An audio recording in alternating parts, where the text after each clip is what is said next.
summer of 1518, in the narrow, winding streets of Strasbourg, something began that no one could explain, and no one could stop.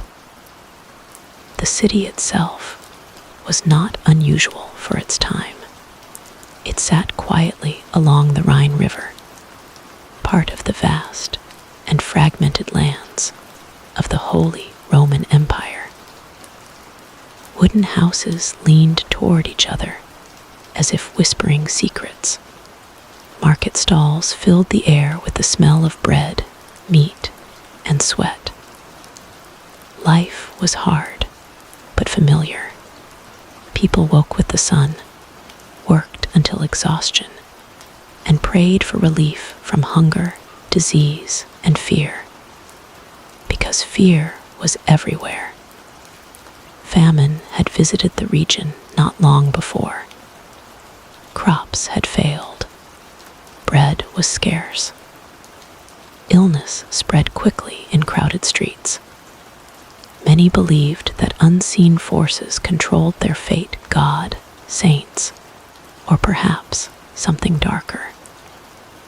And then, one day, something changed. It began with a woman. Her name was Frau Troffea. There was nothing remarkable about her at first glance. She was like many others, worn down by life, shaped by hardship. But on a warm July morning, she stepped into the street and began to dance. At first, it might have seemed harmless. A strange moment, perhaps. A private burst of energy in a public space. But this was no joyful dance. There was no music, no celebration, no reason. She moved and kept moving. Hours passed. Her feet struck the ground again and again. Her arms twisted and swayed. Her body moved in a way that was both controlled and completely uncontrolled at the same time. People stopped to watch. Some laughed nervously. Others frowned. A few whispered prayers under their breath. But Frau Troffea did not stop. By the end of the day, her movements had grown more frantic. Her face showed no joy, only strain. Her breathing was heavy. Her body trembled. Still, she danced. When night fell, most people returned to their homes, shutting their doors against the strange sight. But even in the darkness, under the faint glow of candles and moonlight, she continued. The next morning, she was still there, still dancing. Now the mood began to shift. This was no longer amusing. It was no longer curious. It was unsettling. Her feet were bruised. Her body was weakening. Yet something invisible seemed to push her forward, forcing her to continue. Some said it was punishment. Others said it was possession. But no one knew for sure. Days passed. Not hours, but days. Frau Troffea danced through heat and exhaustion, through pain that should have forced any normal person to collapse. And yet she remained standing, moving, driven by something no one could see. Crowds began to gather more often now. Word spread quickly through Strasbourg.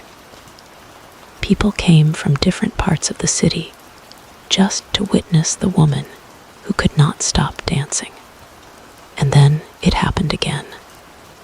Another person joined her.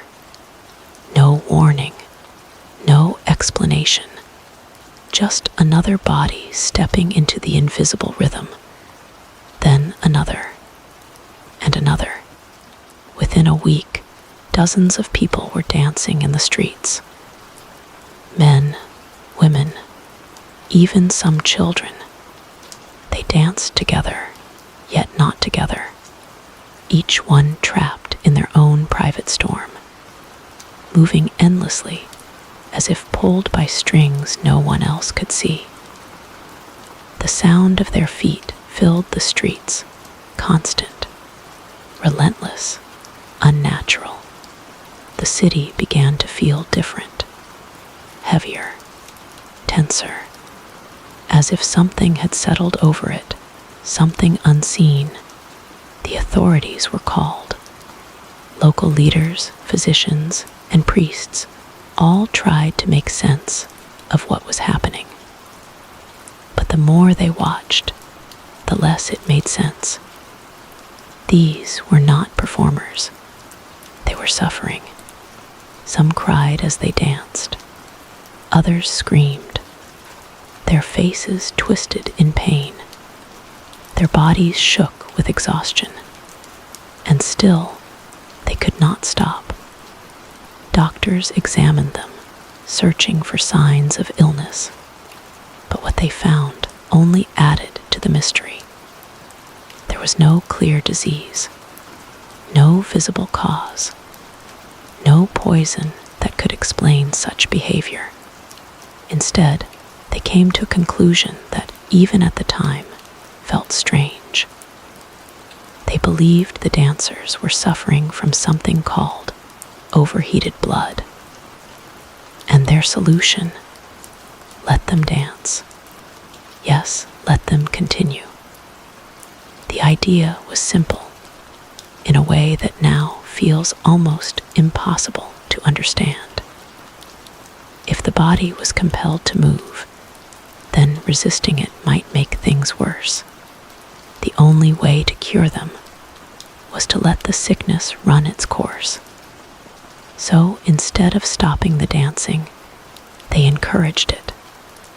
A stage was built. Musicians were brought in. Drums and flutes filled the air. And just like that, what had begun as a terrifying mystery turned into something even more surreal. A city of unwilling dancers. A performance of suffering. Day and night, the dancing continued. But something was wrong, very wrong, because instead of improving, the situation began to spiral. The number of dancers kept growing. Dozens became hundreds. The streets filled with bodies in constant motion. Some collapsed from exhaustion, only to be dragged away or replaced by others who had just begun their own endless dance. People began to die. Heart attacks, strokes, complete physical collapse. The human body was not meant to endure such strain. And yet, for reasons no one could understand, these people were pushed beyond their limits. The music continued, the dancing continued, and the fear grew stronger. Because now, everyone in Strasbourg was asking the same question. Could it happen to them? Could they wake up one morning, step outside, and find themselves unable to stop? The line between observer and victim began to blur. Neighbors watched neighbors with suspicion. Families prayed harder than ever before. Some people refused to leave their homes, terrified of whatever force seemed to be spreading through the city. And still, the dancers danced, endlessly, relentlessly, as if the ground beneath Strasbourg had become cursed. But this was only the beginning, because what started with one woman was about to become something far more disturbing, something that would push the city to the edge of madness. And as the days turned into weeks, the question was no longer, why are they dancing? The question became, how do you stop something that no one understands? And that is where the true mystery begins. The days grew hotter in Strasbourg, and with the rising heat came a growing sense of dread that clung to every street, every doorway, every whispered conversation. What had once been a single, strange event had now transformed into something far more terrifying. The dancing was no longer rare. It was everywhere. By the second week, the number of dancers had risen sharply. Where once there had been only a handful, now there were dozens, then scores. And soon, it was said that hundreds of people were caught in the same relentless motion. The city no longer sounded the same. Instead of the usual rhythm of trade and chatter, there was the constant, haunting echo of feet striking the ground. A chaotic, uneven rhythm filled the air, some fast, some slow, but all unstoppable. And beneath it all the sound of suffering. Because these dancers were not joyful. They were trapped, faces pale with exhaustion, eyes wide with fear, lips cracked from dehydration. Some cried openly as they moved, tears mixing with sweat. Others had gone silent, their expressions empty, as if their minds had already drifted somewhere far away from their failing bodies. And still, they danced. At first, the city authorities believed they had found a solution by allowing the dancing to continue, by providing music and space. They hoped the afflicted would exhaust whatever strange force had taken hold of them. But instead of fading, the madness grew stronger. The decision to bring in musicians only deepened the nightmare. Drummers beat their instruments loudly, trying to give rhythm to the chaos. Flutes played shrill melodies that cut through the heavy summer air. The idea was to guide the dancers, to help them move in a controlled way. But control was an illusion. The dancers did not follow the music. They did not dance in harmony. Each person moved as if possessed by their own invisible torment, twisting, jerking, spinning without pattern or pause. Some stumbled into each other, collapsing briefly before rising again, forced back into motion by something beyond their will. The stage that had been built became a symbol of the city's desperation. Instead of healing, it became a place of spectacle. People gathered to watch, but fewer laughed now. The smiles had faded.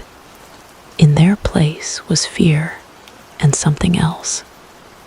Recognition, because more and more, the watchers became the dancers. Someone standing quietly in the crowd would suddenly begin to twitch. A foot tapping, a hand shaking, a body shifting restlessly. And then, without warning, they would join. It was as if the plague itself was watching, waiting, choosing its next victim from among the curious and the concerned. Rumors spread faster than ever.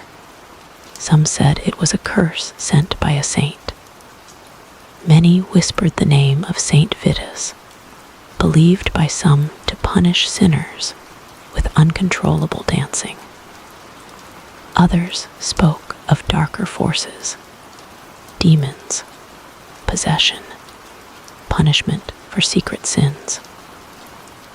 time when science offered few answers, belief filled the empty spaces.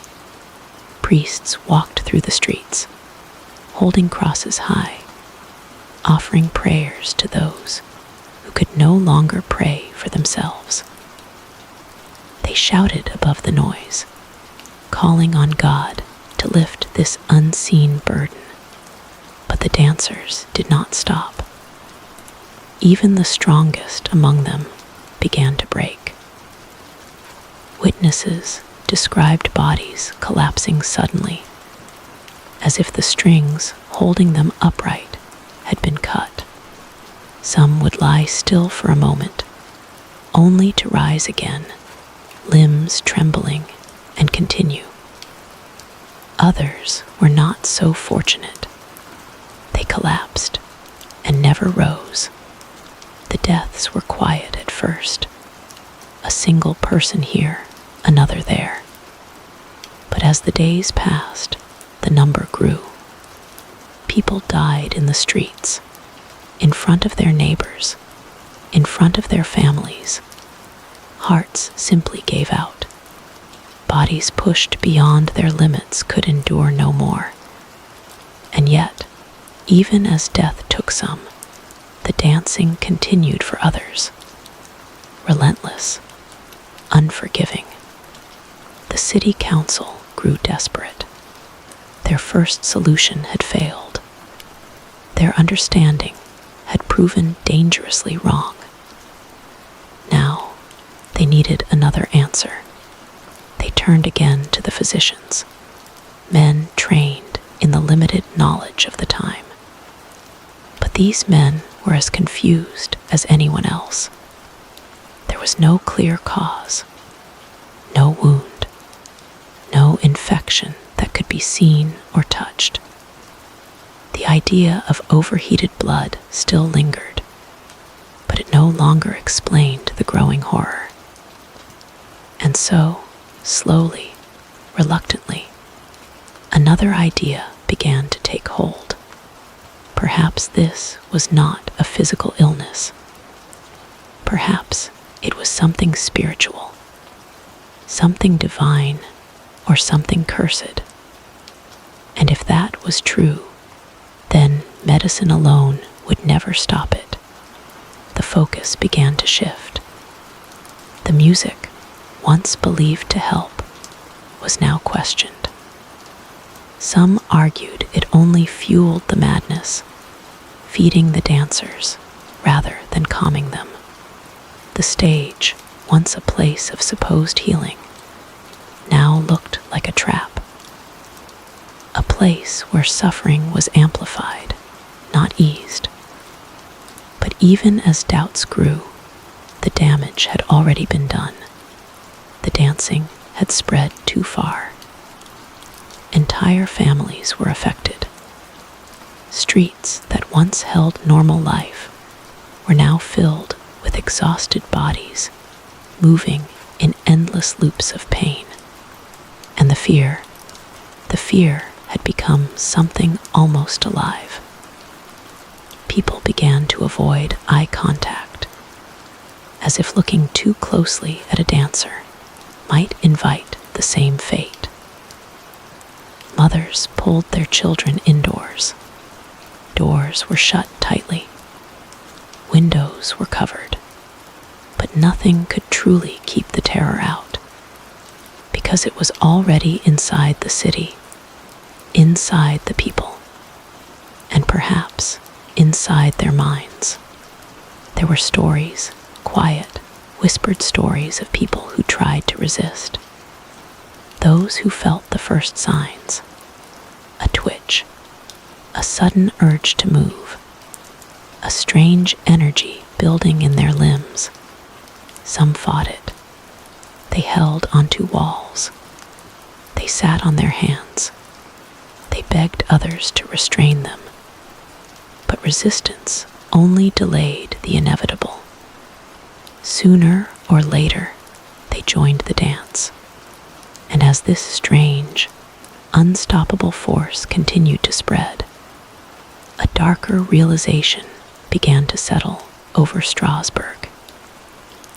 This was not just an event. It was not just a sickness.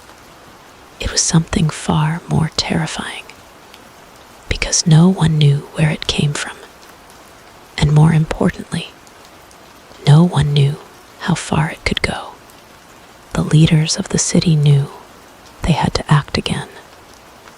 But this time, their decisions would be shaped not just by confusion, but by fear.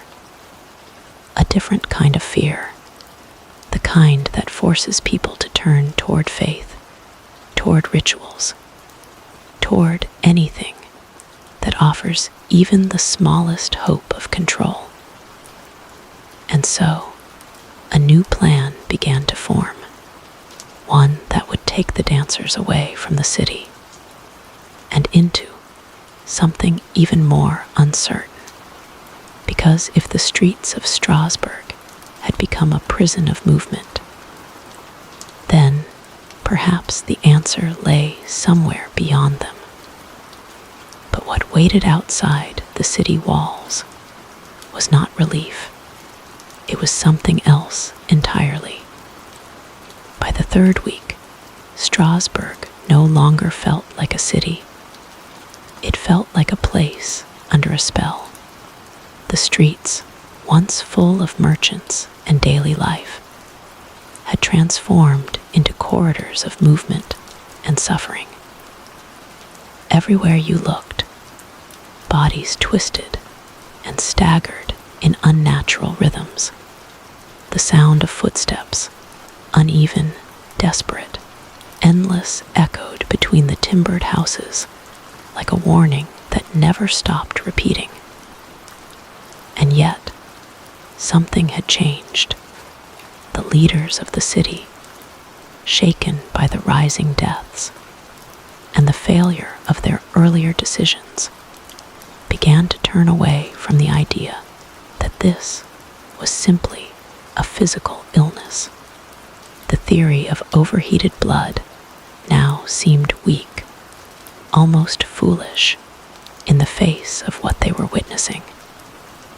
This was something else, something beyond flesh and bone, something spiritual.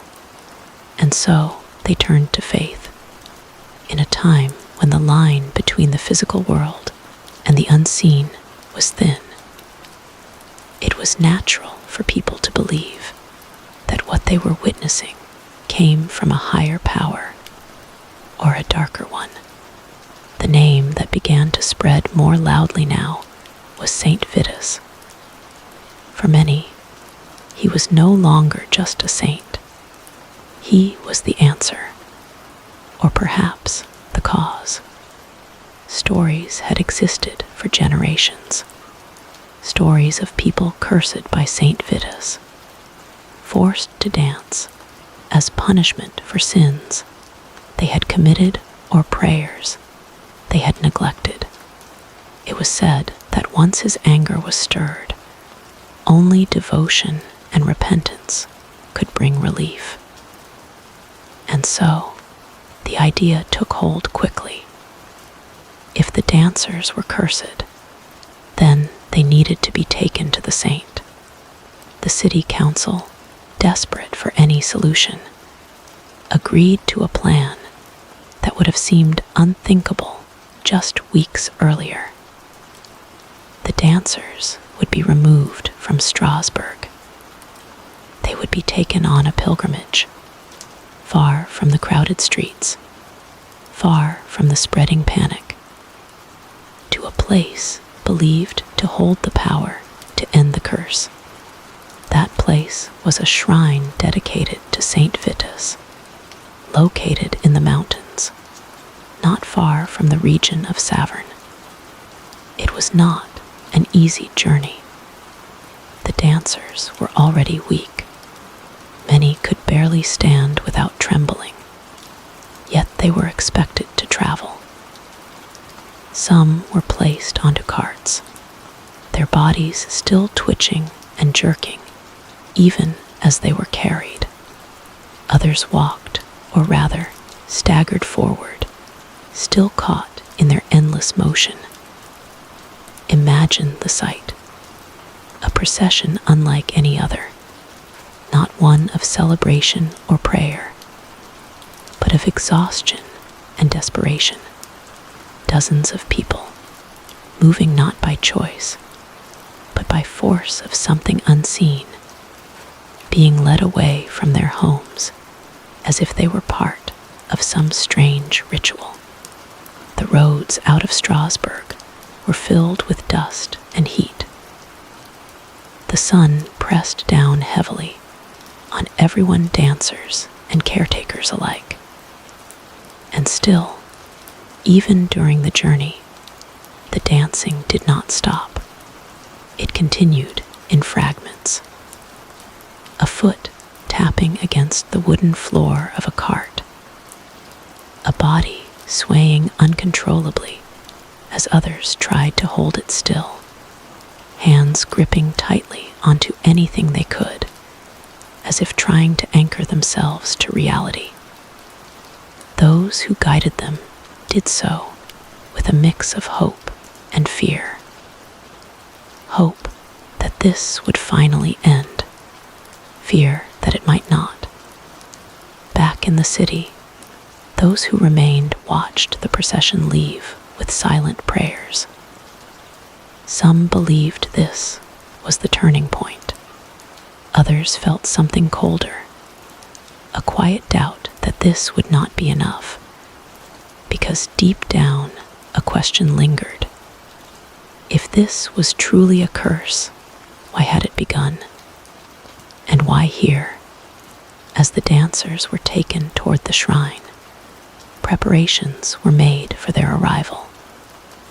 According to belief, the ritual needed to be precise. The afflicted would be dressed in special garments, often red shoes, the color believed to hold significance in the rituals of Saint Vitus. Holy water would be used. Prayers would be spoken. Blessings would be given. Every detail mattered, because if even one step was wrong, the curse might remain. When the dancers finally arrived, the scene was both hopeful and haunting. The shrine stood quietly, surrounded by nature, far removed from the chaos of the city. It should have felt peaceful, but the presence of the dancers changed everything. Their movements broke the silence. Their labored breathing filled the air. Some collapsed at the entrance, unable to go further without help. Still, the rituals began. Priests moved carefully among them, speaking prayers with urgency. They sprinkled holy water over trembling bodies. They called upon Saint Vitus to show mercy, to release these people from whatever force had taken hold of them. The dancers were led inside, one by one, their movements slowing slightly, not from relief, but from sheer exhaustion. And then something strange began to happen. Not immediately, not all at once, but slowly, subtly. Some of the dancers began to stop. At first, it was barely noticeable. A person who had been moving non-stop would suddenly pause for a moment longer than usual. Another would sit down and not rise again. Then more followed. The movements became weaker. The endless rhythm began to break. For the first time in weeks, there was silence. Not everywhere, not completely, but enough to be noticed, enough to spark hope. Was this the cure? Had the pilgrimage worked? Word began to spread quickly back to Strasbourg. Messengers carried the news that the dancers were recovering, that the curse, if it truly was a curse, was lifting. Relief washed over the city, cautious but real. But as with everything in this strange and unsettling event, the truth was not so simple. Because while some dancers stopped, others did not. Even at the shrine, even surrounded by prayers and rituals, a few continued to move, their bodies still caught in the same invisible force. And back in Strasbourg, something even more disturbing was unfolding. Because the dancing had not ended with those who left, new dancers were still appearing, quietly, suddenly, without warning, as if the plague or curse, or whatever it truly was, had never left the city at all. And as the leaders began to realize this, a deeper fear began to take shape. What if this was not something that could be carried away? What if it was not tied to a place, but to the people themselves? Because if that was true, then no journey, no ritual, no prayer alone would be enough to stop it. And the question that returned, stronger than ever, was this: what kind of force spreads, even when you try to escape it? When the first signs of recovery reached Strasbourg, the city did not celebrate. Not yet.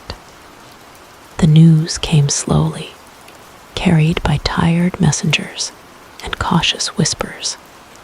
Some of the dancers who had been taken toward the shrine near Saverne had begun to stop. Their bodies, once trapped in endless motion, were finally finding stillness again, but the relief that followed was fragile. Because for every story of someone who had stopped dancing, there was another of someone who had just begun.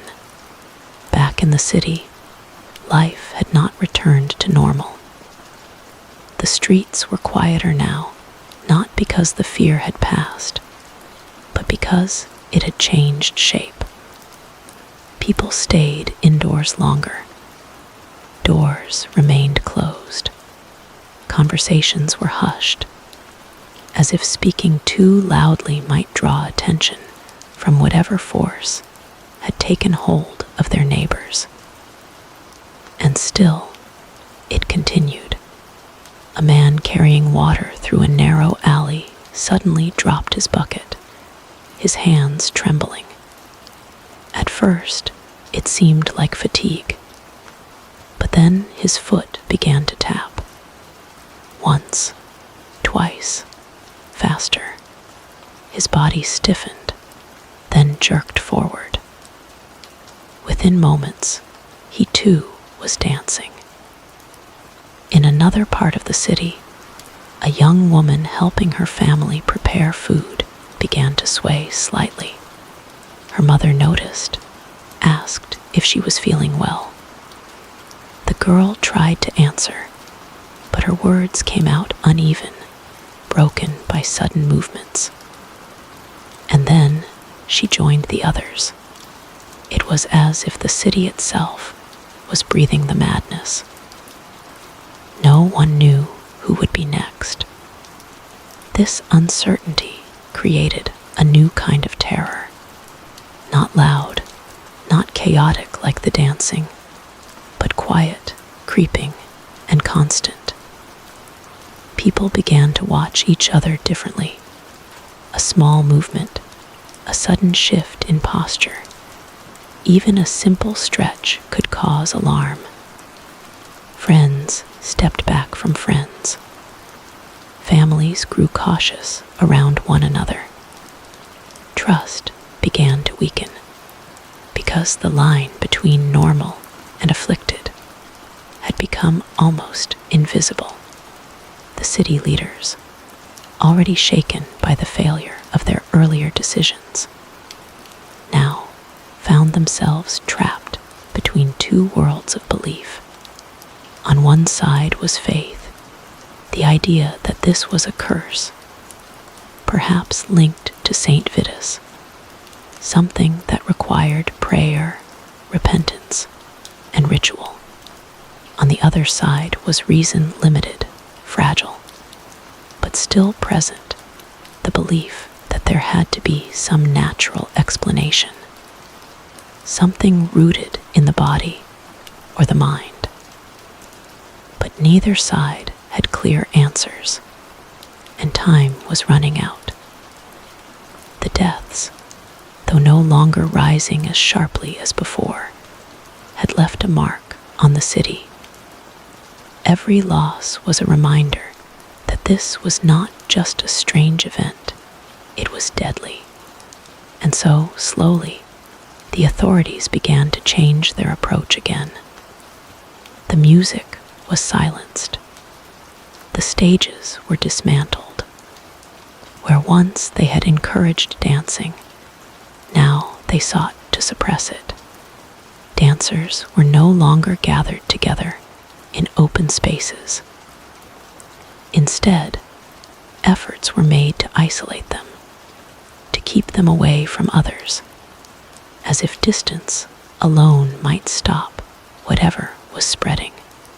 But even this created new problems, because isolation did not stop the dancing. It only made it more haunting. Inside homes, behind closed doors, the sounds continued, feet striking wooden floors, furniture shifting, voices crying out in exhaustion.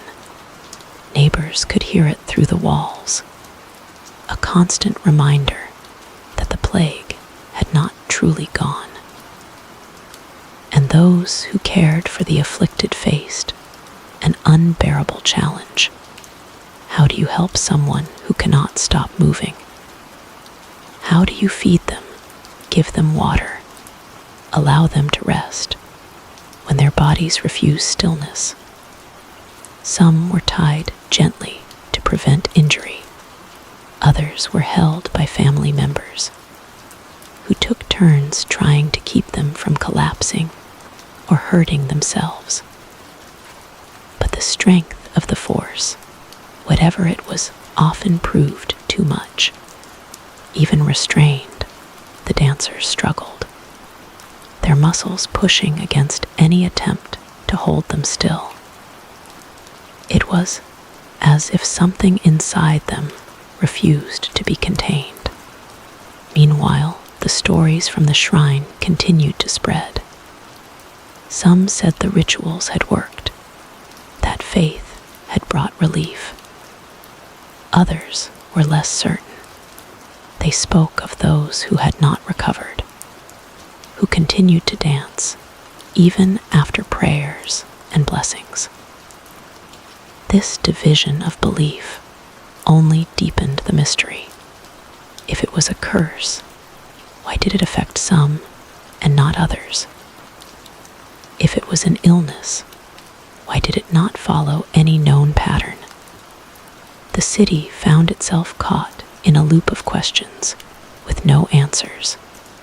And then something even stranger began to happen.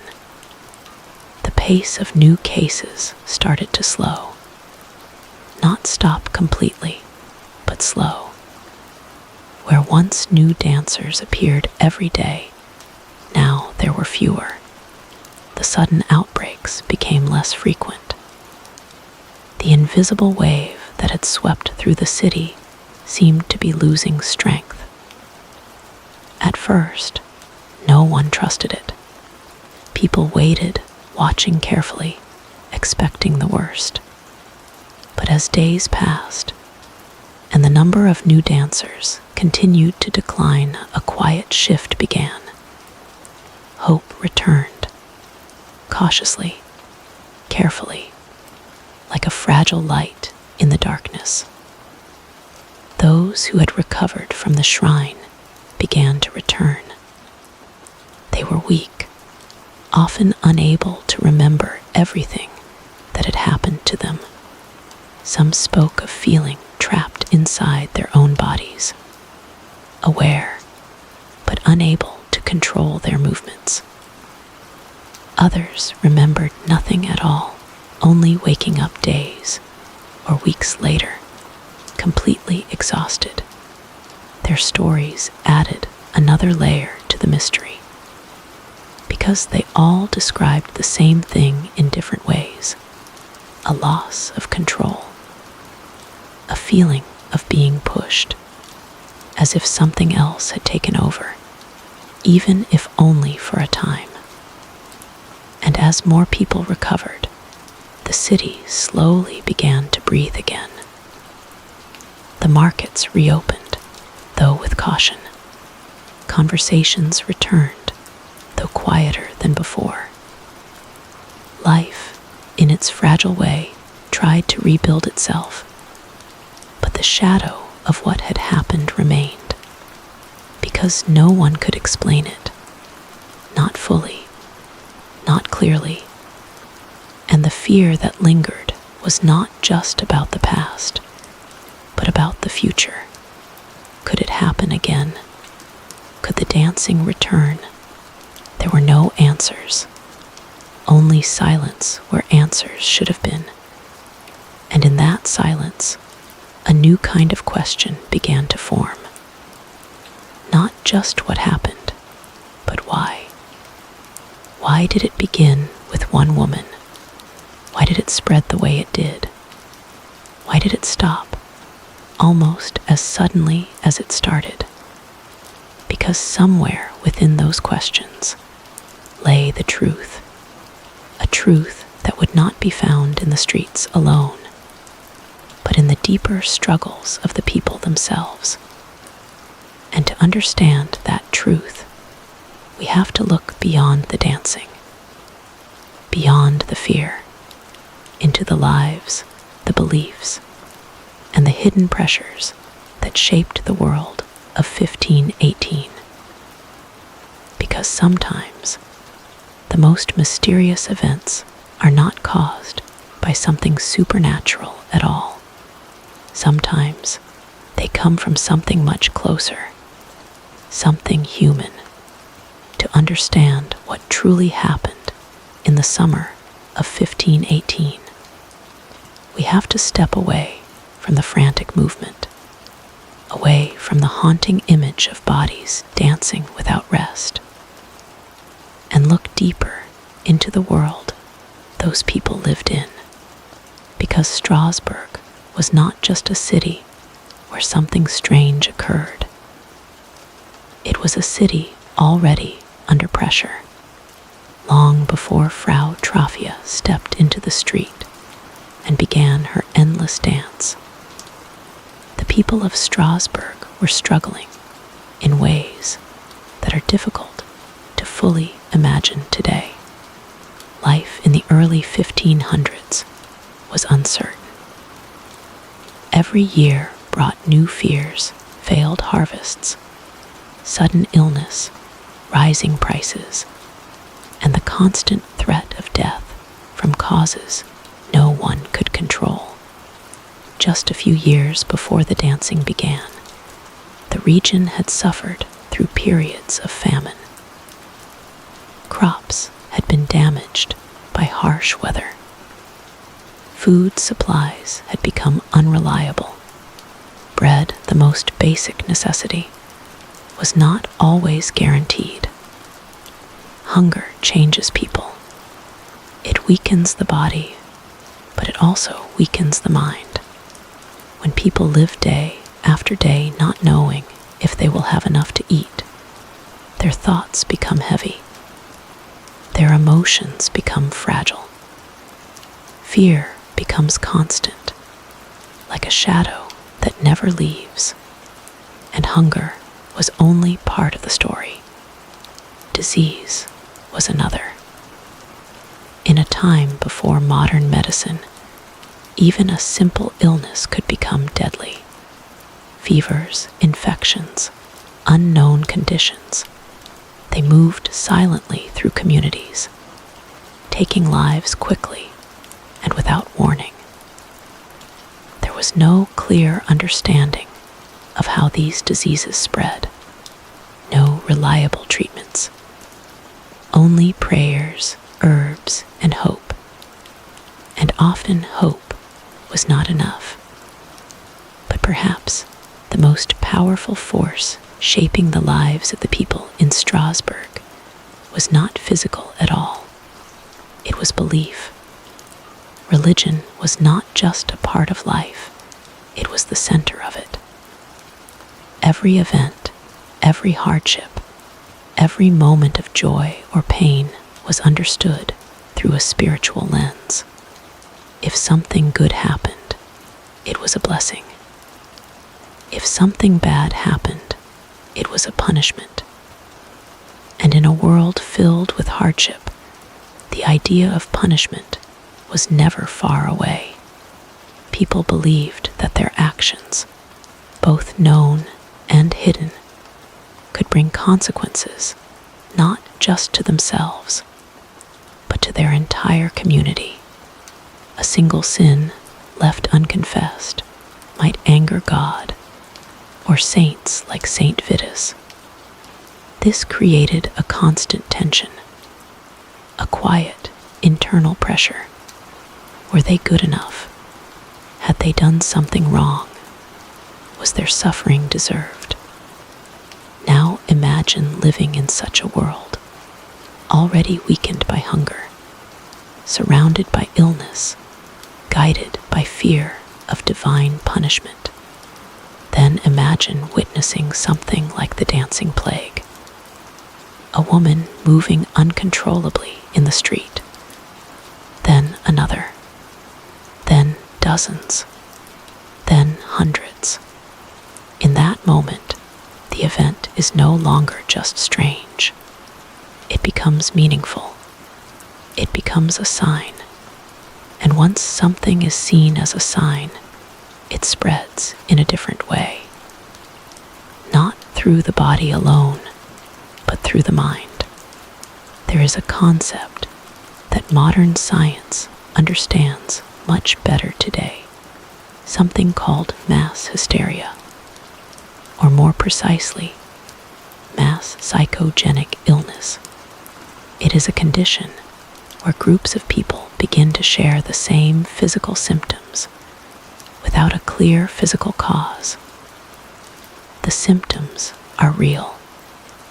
The pain is real, but the source is psychological, often triggered by stress, fear, and shared belief. In 1518, no one had a name for this, but the conditions for it were everywhere. Stress from famine, fear of disease, pressure from religious beliefs, and then a powerful, visible event that seemed to confirm those fears. When Frau Traphia began to dance, it may have started as something deeply personal, an emotional or psychological response to overwhelming stress.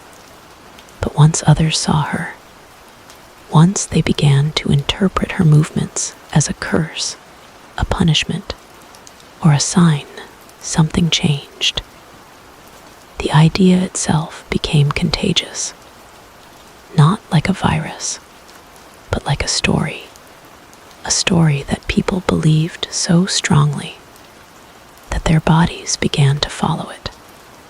Think about it.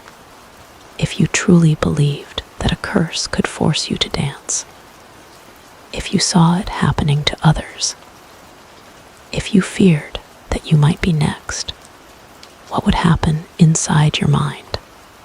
That fear alone could create tension.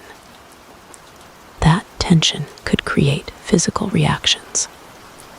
And those reactions, in a world without understanding, could quickly spiral into something much larger.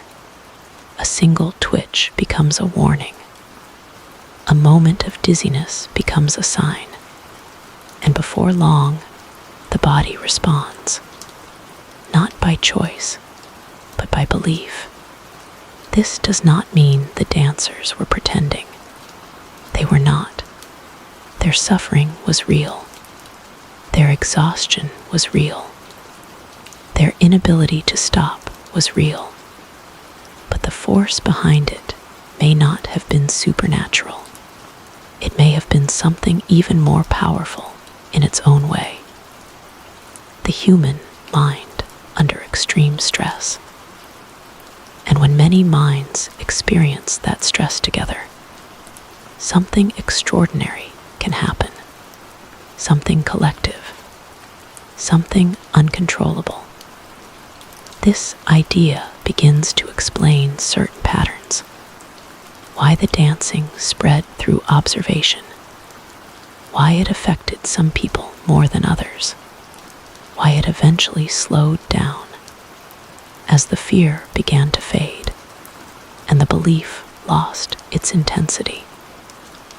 But even this explanation does not answer everything, because there are still details that do not fit perfectly. The intensity of the dancing, the length of time it lasted, the physical endurance that seems almost impossible. These details have led some historians to consider other possibilities as well. One of the most discussed theories involves something much smaller, but equally dangerous. A fungus, specifically a type of mold that grows on grains like rye. This fungus, known today as ergotism, can produce chemicals that affect the human brain in powerful ways. When consumed, it can cause hallucinations, muscle spasms, and strange, uncontrollable movements. In some cases, it can even lead to behavior that looks disturbingly similar to what was seen during the dancing plague. And in a time when food supplies were already uncertain, contaminated grain could have easily entered the diet of many people without anyone realizing it. Could this have been the cause? A hidden toxin slowly affecting the population? It is possible, but there is a problem. Ergotism usually causes severe pain, burning sensations, and other symptoms that were not widely reported during the dancing plague. It also tends to affect people in more localized ways, rather than spreading through observation and fear.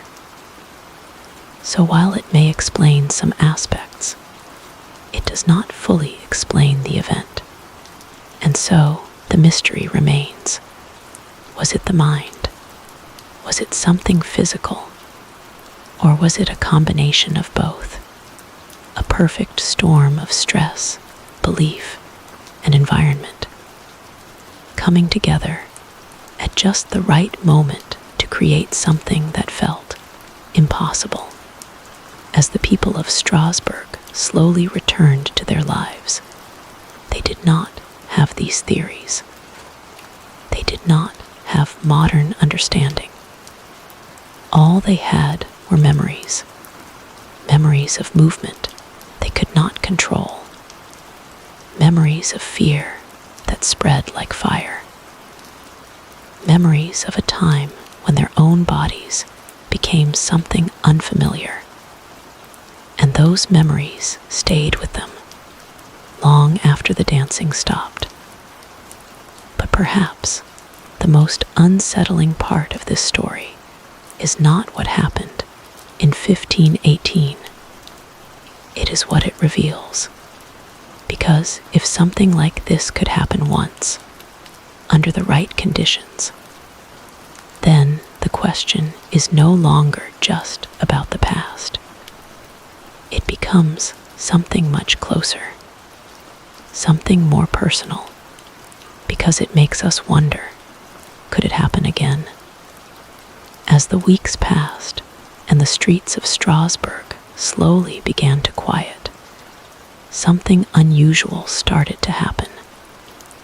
dancing faded, not suddenly, not dramatically, but gradually, like a storm losing its strength after days of relentless force. Fewer people began to dance. Those who were already afflicted started to slow down. Their movements became weaker, less frequent. Some still struggled, their bodies resisting rest, but the intensity, the unstoppable energy that had once driven them was beginning to break. And then, one by one, they stopped. Some collapsed into sleep that lasted hours, even days. Others simply sat down, trembling, their muscles unable to continue. Many were left physically broken, feet swollen and bleeding, bodies drained beyond anything they had ever experienced. But they were no longer dancing. For the first time in over a month, the city felt still.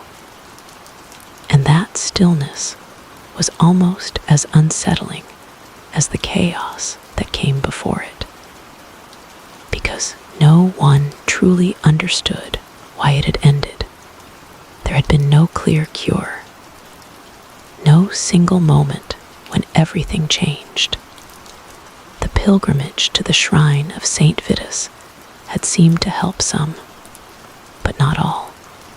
The removal of music and stages had reduced the spectacle, but had it stopped the cause? Or had something else, something unseen, simply run its course? The people of Strasbourg were left with questions they could not answer. And in the absence of answers, they turned to interpretation. For many, the explanation was simple. The curse had passed. Perhaps the prayers had been heard. Perhaps Saint Vitus had shown mercy. The suffering, as strange and terrifying as it had been, was seen as a form of divine punishment that had finally come to an end. This belief brought comfort. It gave meaning to something that had felt completely beyond understanding. But not everyone was convinced. There were those who looked back at the events with a different kind of uncertainty. They remembered how it had spread, not like a disease they could see, but like something that moved through fear, through attention, through belief itself. They remembered how people who had watched too closely, who had feared too deeply, seemed more likely to be affected. And they wondered, could the mind itself have played a role? This quiet question would not be fully explored for centuries. But even then, the seeds of doubt had been planted. Because the end of the dancing did not erase what had happened. It only left behind a silence filled with memories. And those memories were not easy to carry. Families had lost loved ones, not to war, not to plague in the traditional sense, but to something they could not even name. Survivors carried their own burdens. Some spoke of the experience in fragments, describing a strange sensation of being trapped inside their own bodies. They were aware, at least at first, of what was happening, but unable to stop it. Others described something different, a kind of emptiness, as if their thoughts had faded, leaving only movement behind. And some remembered nothing at all. For them, the entire event was a gap in time, a period they could not recall, only feel through the pain left in their muscles and bones. These different experiences added to the mystery because they suggested that whatever had caused the dancing did not affect everyone in the same way. It was not uniform. It was not predictable. It was deeply personal, and yet it had spread across the entire city. This contradiction made the event even more difficult to understand. In the months that followed, life in Strasbourg slowly returned to its familiar rhythm. Markets reopened fully. Trade resumed. People began to move through the streets without fear, at least not the same kind of fear. But something had changed. Not visibly, perhaps, but internally. The people who had lived through the dancing plague carried a new awareness. A quiet understanding that something within them, something human, could break in ways they had never imagined. This awareness did not disappear. It lingered, passed down through stories, through warnings, through the way people spoke about that summer. And those stories spread beyond Strasbourg. Travelers carried them to other cities, other regions of the Holy Roman Empire. The tale of the dancing plague became something almost legendary, a strange, unsettling event that seemed too bizarre to be true. But it was. And as it spread, it began to change. Some told it as a cautionary tale of divine punishment. Others described it as a mysterious illness. A few even exaggerated the details, turning it into something almost mythical. But at its core, the story remained the same. People danced and could not stop. Even years later, the question remained: what really happened? Historians, physicians, and thinkers would return to this event again and again, trying to piece together the truth from fragments of records and second-hand accounts. But the further they looked, the more complex it became. Because the dancing plague was not just one thing. It was not just a disease. It was not just a psychological event. It was a moment where many different forces, physical, emotional, cultural, and environmental, came together in a way that created something entirely unique, something that blurred the line between mind and body, between belief and reality. And perhaps that is why it continues to fascinate people even today, because it challenges something we often take for granted. The idea that we are always in control of ourselves.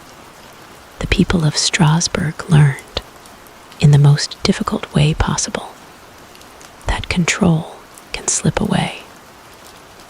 Not always through visible causes, not always through something we can fight or avoid, but sometimes through something much quieter, something that builds slowly, something that spreads without being seen, and when it finally reveals itself, it can feel unstoppable. As the memory of the dancing plague settled into history, it became more than just an event. It became a question that would echo far beyond 1518. Because if the mind can influence the body in such powerful ways, if fear and belief can spread like this, then what else might be possible? And more importantly, long Long after the streets of Strasbourg fell silent again, the memory of the dancing did not disappear. It changed. At first, people spoke about it openly. Survivors told their stories in quiet voices, often with long pauses, as if they were trying to understand something that had no clear shape. They described the exhaustion, the fear, the strange feeling of losing control. But as time passed, those stories began to shift. Details blurred. Moments were forgotten or replaced. And slowly, the event moved from memory into legend. Travelers carried the story across the lands of the Holy Roman Empire. Merchants spoke of a city where people danced until they died. Priests used it as an example in sermons, a warning about divine punishment and the dangers of sin. With each retelling, the story grew. In some versions, the number of dancers increased dramatically. In others, the cause became more clearly supernatural, a direct curse from Saint Vitus, or even darker forces. But beneath all these variations, the core remained the same.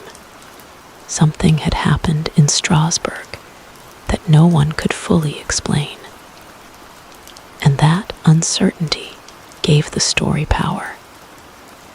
Because people fear what they do not understand. And when something cannot be explained, it invites imagination. Over time, the dancing plague became more than just a historical event. It became part of a larger pattern, because strangely enough, Strasbourg was not the only place where something like this had happened. If you look further back into history, you begin to find similar stories scattered across different regions, different times, but with haunting similarities. Centuries before 1518, there were reports of groups of people dancing uncontrollably in parts of Europe. In one notable case, in 1374, towns along the Rhine experienced outbreaks where crowds gathered and began to dance in the streets, unable to stop. The descriptions are strikingly familiar. Sudden onset, uncontrolled movement, exhaustion, fear, and once again confusion. These earlier events were often called dancing manias. At the time, they were interpreted in similar ways, seen as curses, possessions, or divine punishment. And just like in Strasbourg, they appeared suddenly, spread rapidly, and then disappeared. This raises an unsettling question. The dancing plague of 1518 was not an isolated event. It was part of something larger, a pattern that repeated itself, even if only occasionally. And that pattern suggests something important. Whatever caused these events was not limited to one place or one moment in time. It was something that could emerge again under the right conditions. But what were those conditions? To answer that, we have to look again at the people, at the environment they lived in, at the pressures they faced. In each of these cases, there are similarities, periods of stress, social tension, fear of disease or disaster, strong religious beliefs that shaped how people understood the world. These factors created a kind of emotional and psychological environment, a space where something unusual could take hold. And when it did, it spread, not like a traditional illness, but like an idea, like a shared experience that moved from one person to another, carried by observation, belief, and emotion. In modern terms, this is often linked to what we now understand as collective behavior or mass psychogenic illness. But even with that understanding, something about these events remains difficult to fully explain. Because the intensity is so extreme, the physical toll is so real, the outcomes sometimes deadly. It is one thing to imagine people being influenced by fear or belief. It is another to imagine that influence becoming so powerful that it overrides the body's natural limits. And yet, that is exactly what seems to have happened. This is what makes the dancing plague so fascinating and so unsettling. It sits at the edge of explanation, partly understood, but never completely.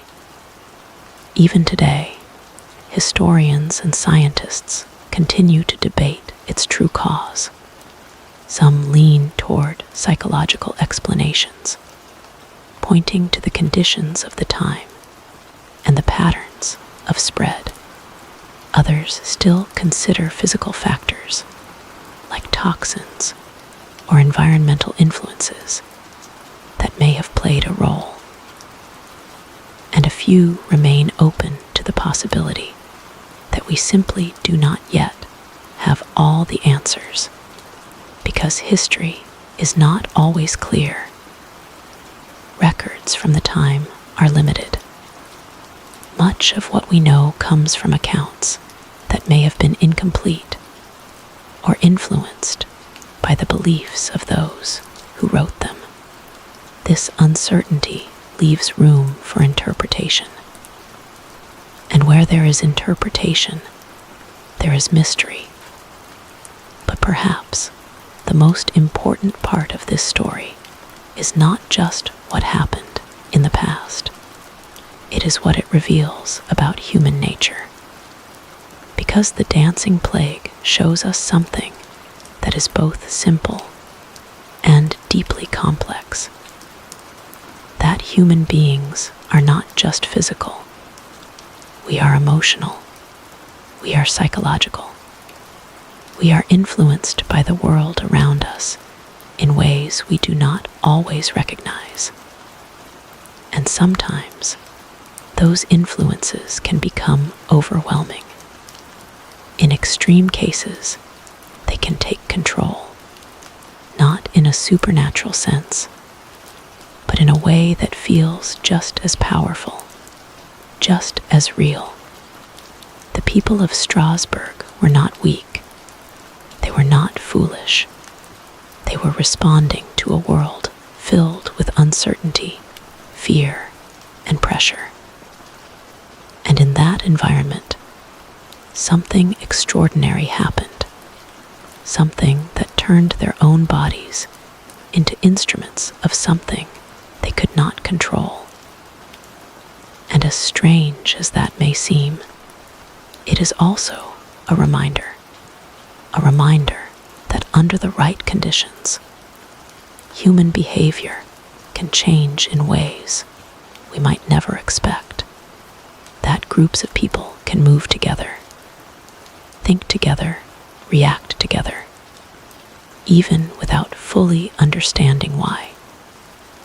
And that sometimes the most mysterious forces are not external at all. They come from within. But if that is true, then it leads to another question, a more unsettling one. If events like the dancing plague are rooted in human behavior, if they are shaped by stress, fear, and belief. Then, could something similar happen in the modern world? Not in the same way, perhaps.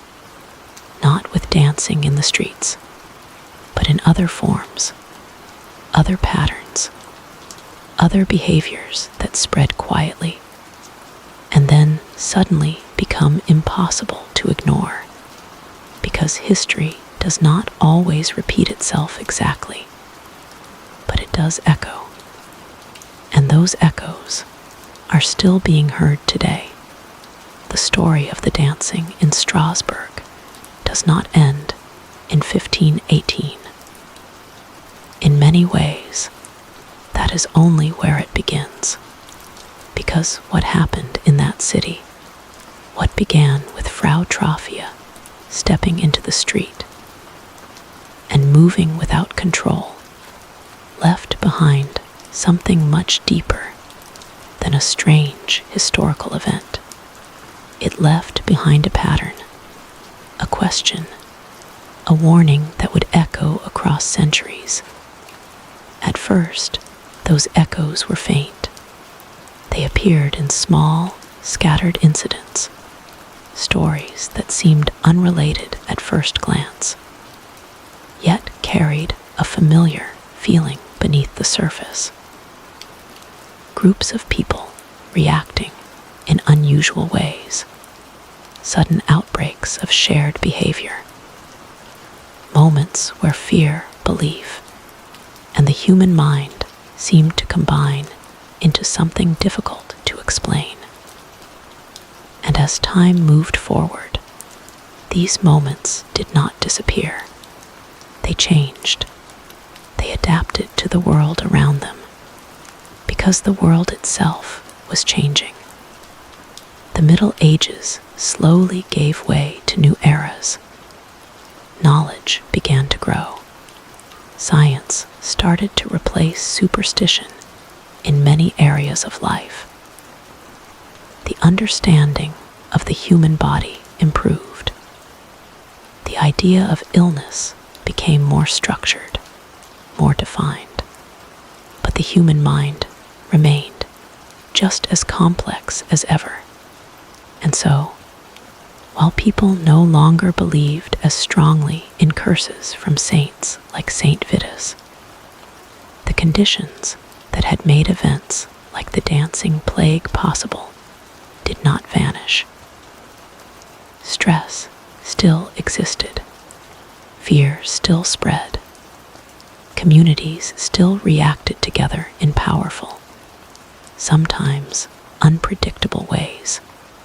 In later centuries, there were reports of similar phenomena, not dancing, but other forms of shared behavior that spread rapidly through groups.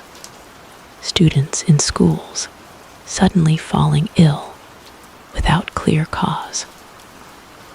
Workers experiencing the same unexplained symptoms at the same time. Communities reacting collectively to perceived threats, even when no physical danger could be found.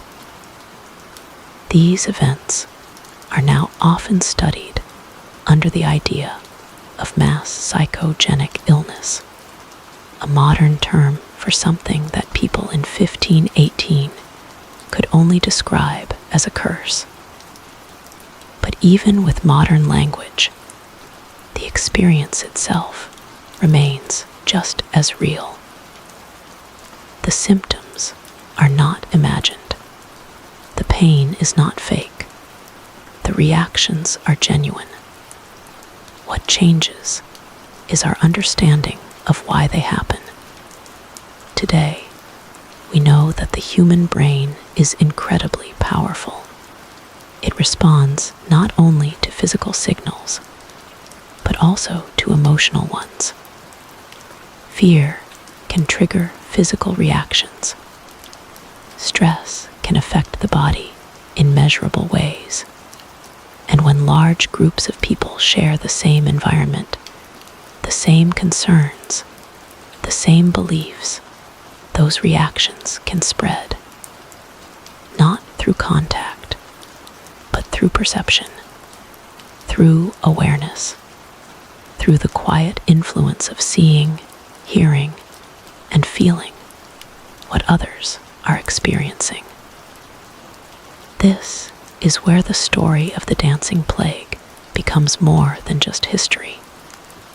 It becomes something relevant, something that connects the past to the present.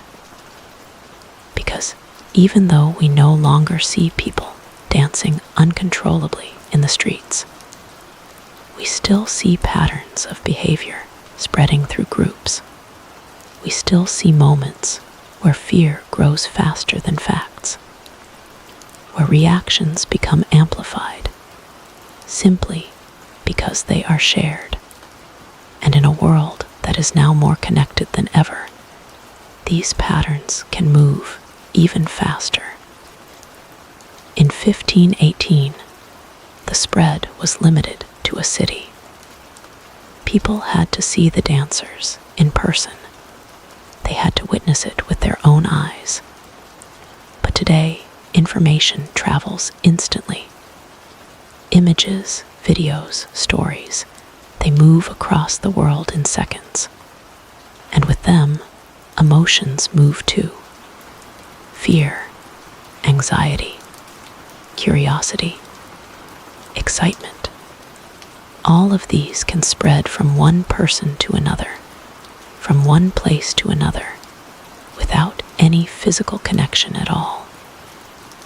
This creates a new kind of environment, one where the conditions for collective behavior are still present, but amplified, faster, wider, more powerful. And this is where the echoes of 1518 become impossible to ignore, because the dancing plague shows us something fundamental, that human beings are deeply influenced by each other, that our reactions are not always isolated, that under certain conditions we can move together in ways we do not fully understand. In Strasbourg, that movement took the form of dancing. In other times, it has taken different forms, but the underlying pattern remains: a trigger, a shared environment, a collective response, and often a lack of clear explanation. This does not make these events less real. If anything, it makes them more significant, because they reveal something about the human condition that is often overlooked. That logic is not always the strongest force guiding behavior. Emotion, belief, and perception can be just as powerful, sometimes even more so. And when those forces align across many people at once, they can create something that feels unstoppable, just like the dancing in Strasbourg. But there is another layer to this story, one that goes beyond science, beyond psychology, beyond even history itself. It is the way we choose to remember. The dancing plague has survived for over 500 years, not just because it happened, but because it is so difficult to explain. It challenges our sense of control. It reminds us that there are moments when human behavior does not follow clear rules, and that uncertainty makes it unforgettable. Even today, when people hear about the event, there is a natural reaction: curiosity, disbelief, and then a quiet unease, because the idea of losing control of your own body, your own actions, is deeply unsettling. It touches something instinctive, something we rarely think about, but always rely on, the belief that we are in charge of ourselves.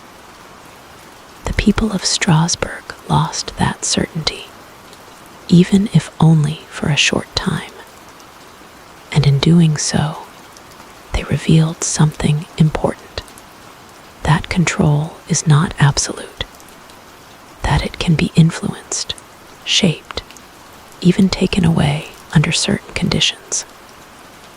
And that realization does not belong only to the past. It belongs to all of us, because as much as the world has changed, human nature has not changed as much as we might think. The same emotions exist, the same fears, the same need to find meaning in what we do not understand. And as long as those elements remain, the possibility of similar events, different in form, but similar in nature, will always exist. Which leads to a final, lingering thought, one that stays with us long after the story of 1518 fades into history.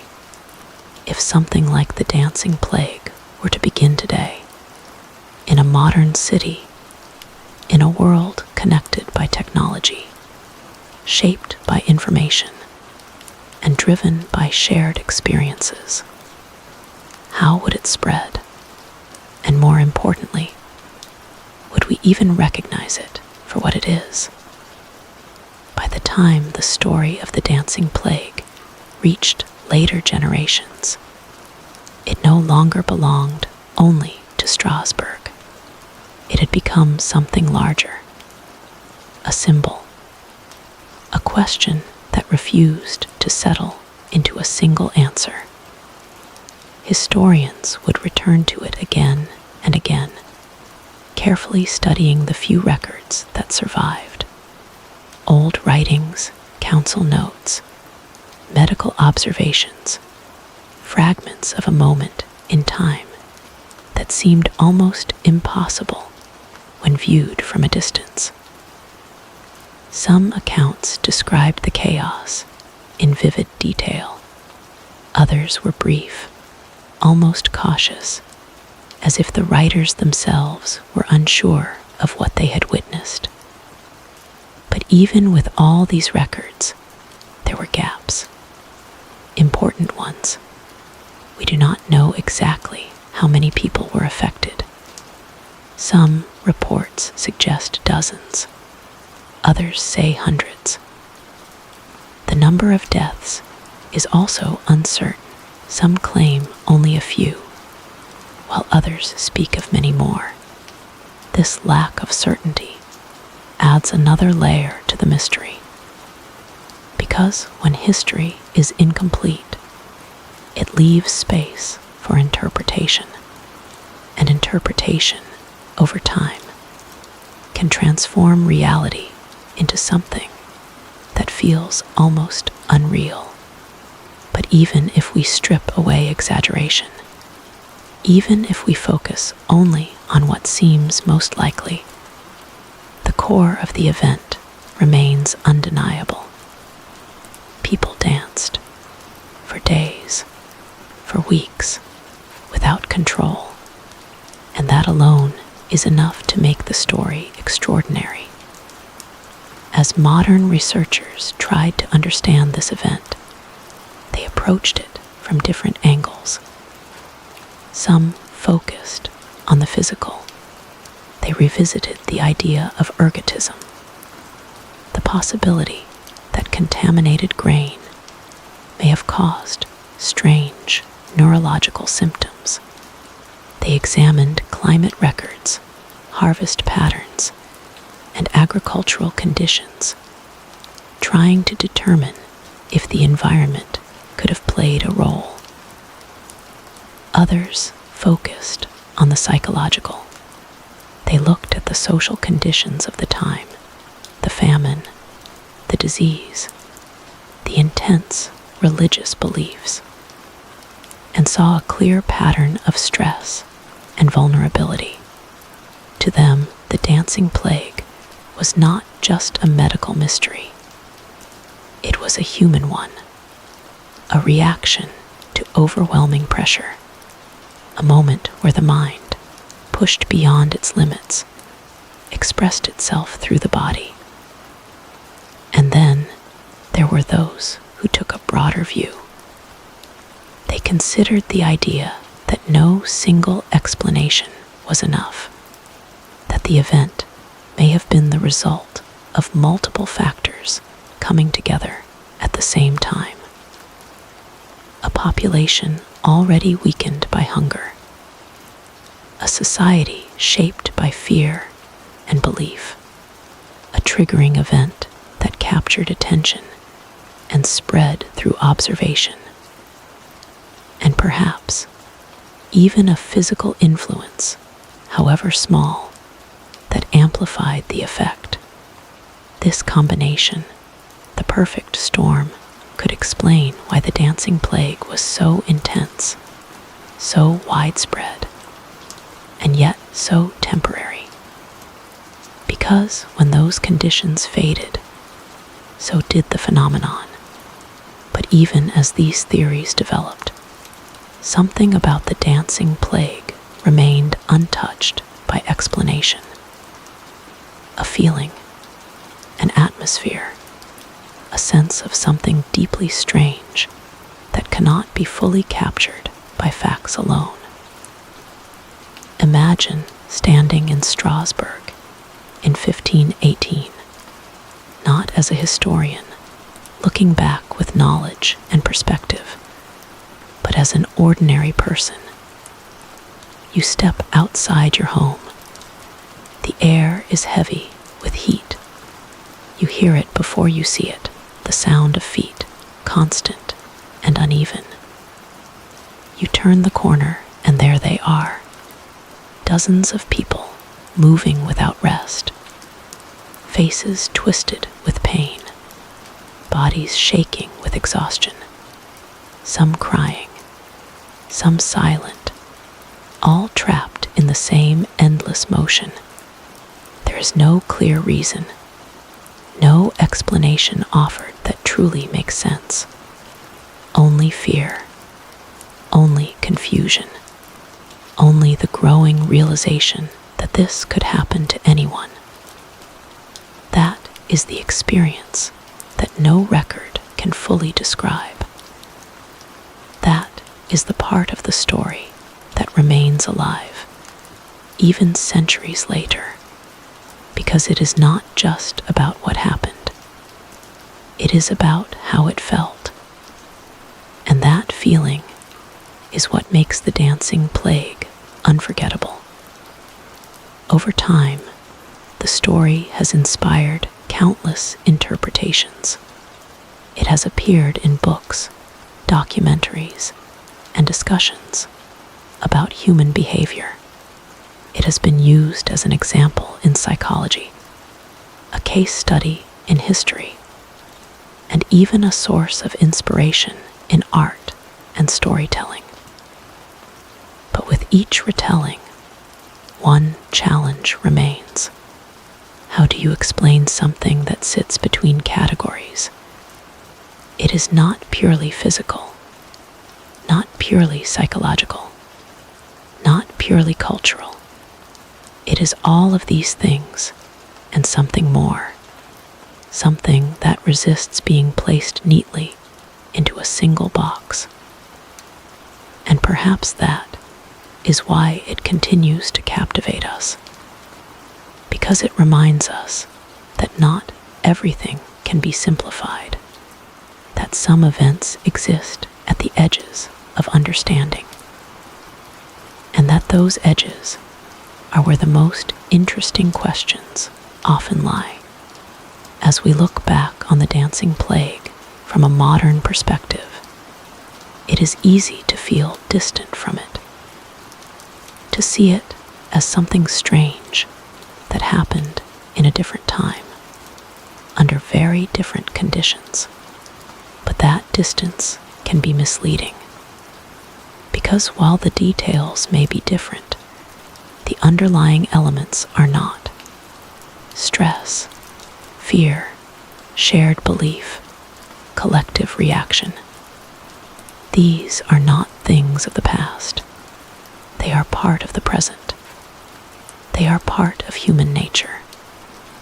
And they continue to shape behavior in ways that are not always obvious. The dancing plague is an extreme example, a rare moment where those forces became visible in a dramatic and unforgettable way. But smaller versions of the same pattern exist all around us, in how we react to events, in how emotions spread through groups, in how quickly behavior can shift when influenced by others. And that is what makes this story more than just history. It makes it a mirror, a reflection of something deeper, something that connects people across time, across cultures, across completely different worlds.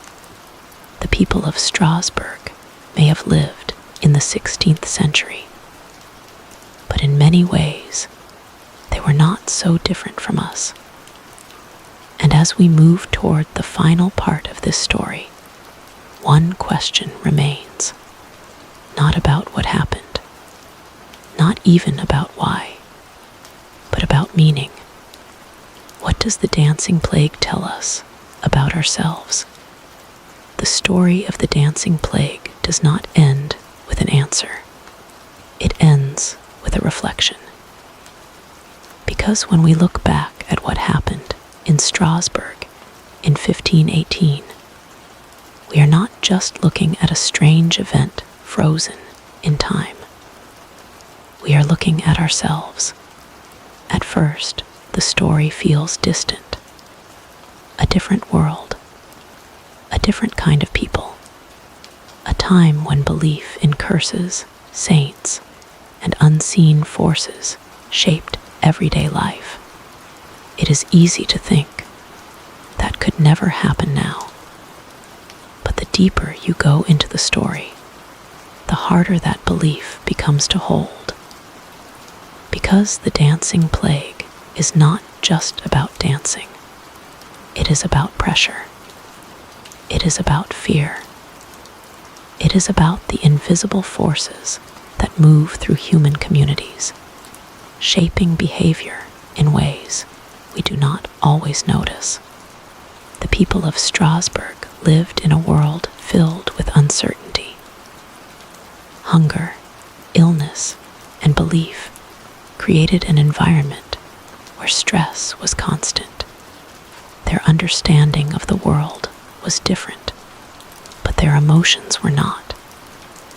They felt fear the way we feel it. They experienced anxiety, uncertainty, and helplessness the same way we do. And when those emotions reached a certain point, something broke. Not in one person alone, but across many. That is the part of the story that matters most, because it shows us that human behavior is not always individual. Sometimes it becomes collective. Sometimes emotions spread faster than logic. Sometimes the line between what is real and what is perceived begins to blur. And when that happens, the results can be powerful, even overwhelming. The dancing plague is one of the clearest historical examples of this. A moment where something invisible, whether psychological, cultural, or a mix of many things, became visible through the human body. People moved not because they wanted to, but because something deeper pushed them. And even today, that idea feels unsettling, because we like to believe that we are always in control, that our thoughts are our own, that our actions come from clear decisions. But the truth is more complicated. We are influenced constantly by the people around us, by the information we receive, by the emotions we share, often without realizing it. And most of the time, that influence is small, subtle, almost invisible. But under the right conditions, it can grow. It can spread. It can become something much larger than any one individual. That is what happened in 1518. And that is why the story still matters. Not because of the dancing itself, but because of what it reveals. It reveals that human beings are deeply connected, that we do not exist in isolation, that our minds and bodies can respond to shared experiences in ways that are both powerful and unpredictable. It also reveals something else, something quieter, but just as important. That understanding takes time. The people of Strasbourg did not have the tools to explain what they were experiencing. They turned to the beliefs they knew: curses, saints like Saint Vitus, divine punishment, because those were the only frameworks available to them. Today, we have more knowledge. We have psychology, neuroscience, and a deeper understanding of human behavior. But even now, we do not have all the answers. There are still moments when human behavior surprises us, when groups react in ways that seem irrational, when fear spreads faster than facts, when emotions take over in ways that are difficult to control. And in those moments, the echo of 1518 returns, not in the form of dancing in the streets, but in patterns that feel strangely familiar. This is why the dancing plague continues to be studied, discussed, and remembered, because it sits at the intersection of many things: history, psychology, culture, human nature. It is not just a mystery to be solved. It is a story to be understood, a reminder that even the most unusual events can have roots in something deeply human. And perhaps that is the most important lesson of all, that we are more connected to each other, to our environment, to our shared experiences than we often realize. That under certain conditions, those connections can create something extraordinary, and that understanding those connections is the key to understanding ourselves. As the summer of 1518 faded into memory, the people of Strasbourg returned to their lives. The markets reopened. The streets filled again with ordinary movement. The sound of footsteps returned to something familiar. But beneath that normality, something had changed. Not visibly, not in a way that could be measured, but in a way that could be felt. They had seen something they could not explain. They had experienced a moment where control slipped away, and they carried that knowledge with them, quietly, through the rest of their lives. And now, centuries later, we carry it too, in the form of a story, a strange, unsettling, unforgettable story of a time when people danced and could not stop.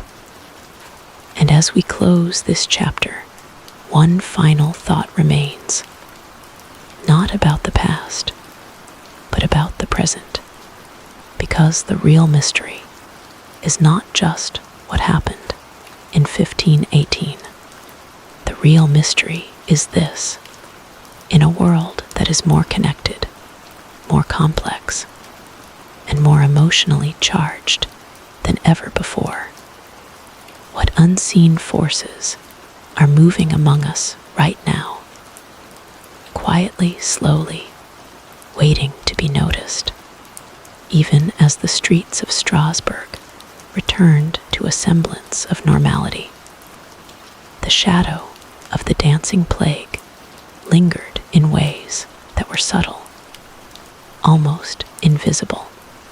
It was no longer the throng of bodies twisting uncontrollably in the streets, no longer the cries of the exhausted and the terrified, but the memory, the collective weight of what had happened, remained embedded in the consciousness of the city and its people.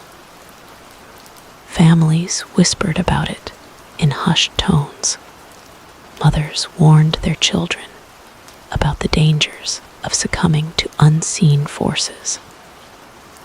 Clergy spoke of it in sermons as a reminder of the fragile line between divine favor and wrath.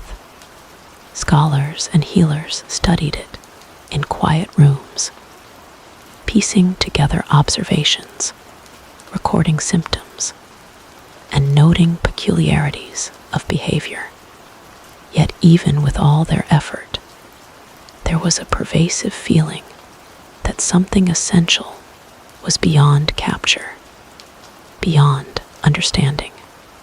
It was as if the dancing plague had revealed not only the limits of human endurance, but also the limits of human knowledge. For a time, it had transformed Strasbourg into a stage where the unpredictable powers of the mind and body were laid bare, and no one, not physicians, not clergy, not city officials, could intervene effectively. They could try. They could isolate the dancers, prescribe remedies, stage religious processions, or recommend rest. But all these interventions were reactive, provisional, and ultimately insufficient to stop the phenomenon while it was in motion. Historians often emphasize the statistical or clinical aspects. How many dancers, for how long, the injuries and deaths that ensued. But there is another dimension, far harder to quantify. The psychological landscape of the city changed. Witnesses described the unsettling way that simply observing the dancers could create a ripple of tension in the crowd, a subtle tightening in the chest, a nervous restlessness that seemed to whisper, "What if it happens to me next?" The fear once sown was as contagious as the dancing itself. It spread silently, threading its way through families, markets, and taverns, embedding itself in the city's atmosphere. And yet, life went on. Markets reopened, business resumed, children returned to the streets, and the ordinary rhythms of life tried to reclaim their dominance. But those who had danced and those who had watched carried something with them that could never be erased. Physical exhaustion and injury healed, but a more profound residue remained. The memory of a force that had seemed beyond human control, a glimpse into the fragility of the mind when faced with overwhelming stress and fear. This lingering effect raises an important question that historians and psychologists still wrestle with. If such a phenomenon could emerge under the pressures of 16th century Strasbourg? Could it appear again under modern conditions? Today, our environments are more complex, our lives more connected, and our stressors subtler yet far-reaching. The mechanisms may differ. Our crises are digital, social, and global. But the basic human components remain the same: emotion, observation, and collective influence. Some researchers propose that the dancing plague was a type of mass psychogenic disorder, a scenario in which psychological distress manifests physically and spreads through observation and social contagion.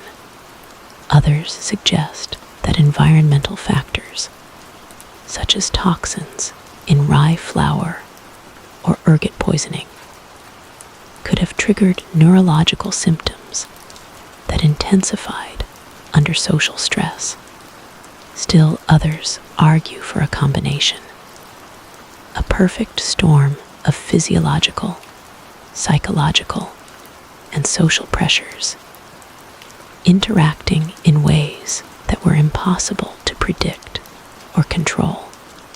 What is undeniable is that this convergence had a profound impact on Strasbourg. It forced the city to confront the vulnerabilities of its population, the fragility of human agency, and the limitations of its own understanding. For the city's leaders, the dancing plague was not just a medical crisis, but a moral and social one. If people could be moved to such extremes, what responsibility did the authorities bear? How could they manage the delicate balance between intervention and chaos? Religious interpretations, too, played a significant role. In a society where the line between natural and supernatural was often blurred, the dancing plague was interpreted as a divine message, a punishment for sin, or a warning against moral transgressions. Pilgrimages to St. Vitus's shrine increased, prayers were offered, and exorcisms were considered, highlighting the deep intertwining of belief, fear, and behavior. Even as secular explanations emerged later, these spiritual dimensions illustrate the way that perception and faith can shape experience in profound, sometimes dangerous ways. But beyond theory, beyond medical speculation, and beyond religious interpretation, the dancing plague remains a human story. It is a story of individuals, women and men, young and old, whose bodies betrayed them, whose will was overtaken by forces they could neither name nor resist. It is a story of communities struggling to understand, to intervene, to survive amid chaos. And it is a story of memory. How a city remembers trauma, how stories are passed down, and how the boundary between fact and legend blurs over time. Even centuries later, the echo of those streets, filled with dancers, persists. Writers, filmmakers, and artists draw upon it for inspiration. Fascinated by the tension between control and surrender, reason and madness, individual and collective. And in these modern retellings, the dancing plague becomes more than an event. It becomes a lens through which we can examine ourselves, our fears, our reactions, our vulnerabilities, and the unseen threads that connect us all. As we consider the full scope of the dancing plague, it is clear that the event transcends its historical context. Strasbourg was merely the stage. The deeper story is universal. The fragile interplay between mind, body, and society, and the strange, sometimes terrifying ways that human behavior can spiral when influenced by unseen pressures. It asks us to reflect on what it means to be human. How much of our behavior is our own? How much is shaped by those around us? And what happens when those forces align in unpredictable, unstoppable ways, even centuries after the streets of Strasbourg were cleared of dancers? The haunting rhythm of 1518 continued to resonate, not as a physical reality, but as a story, a warning, and a mirror of human nature. Historians, psychologists, and cultural scholars have long reflected on the event, trying to grasp its full meaning. Yet each interpretation only deepens the mystery, revealing layers of human complexity that remain as relevant today as they were over 5 centuries ago. One of the most striking aspects of the dancing plague is its suddenness. Consider for a moment the first steps of Frau Troffea. Alone, perhaps unsure, yet driven by a force she could not name. What begins as an isolated phenomenon quickly spreads. Others join, compelled not by choice, but by an invisible pull, the social contagion of shared behavior, the emotional pressure of observing someone break the normal bounds of control. Each dancer fuels the next, creating a chain reaction that is difficult to halt. This phenomenon, mass psychogenic behavior, forces us to question how finely tuned the human psyche is to the social environment. Emotions, when shared, amplify. Anxiety, excitement, fear. These states can ripple through a crowd with startling speed. In 1518, Strasbourg became a city caught in an emotional storm. Its inhabitants, simultaneously participants and observers, powerless to stop the unfolding events. It was as if the city itself had become a living organism, its pulse dictated by the movements of a few, and then many. Each step of dance a heartbeat in a collective consciousness gone awry. Medical explanations alone cannot capture the full experience. Ergotism, the poisoning caused by a fungus that grows on rye, has been suggested as a possible trigger, given that it can cause convulsions and hallucinations. But ergot alone cannot account for the complex social spread, the synchronicity of the dancers, and the apparent emotional component that drove healthy individuals into exhaustion. Psychological, social, and environmental factors combined in a way that confounds a simple diagnosis. The truth seems to lie in the intersection of body and mind, of the visible and the invisible. Yet it is the human element that endures most vividly in accounts of the time. Eyewitnesses spoke of faces contorted with pain and ecstasy simultaneously, of feet bleeding and bodies trembling, and of of the strange exhilaration that danced alongside exhaustion. One can imagine the mixture of fear and fascination in the spectators. Horror at the suffering, awe at the relentless motion, and an unsettling curiosity about whether they, too, might fall under this strange compulsion. For those watching, every step of the dancers was both a warning and a mystery, a tangible demonstration of the fragile balance between control and surrender. Religious interpretations, too, shaped the response.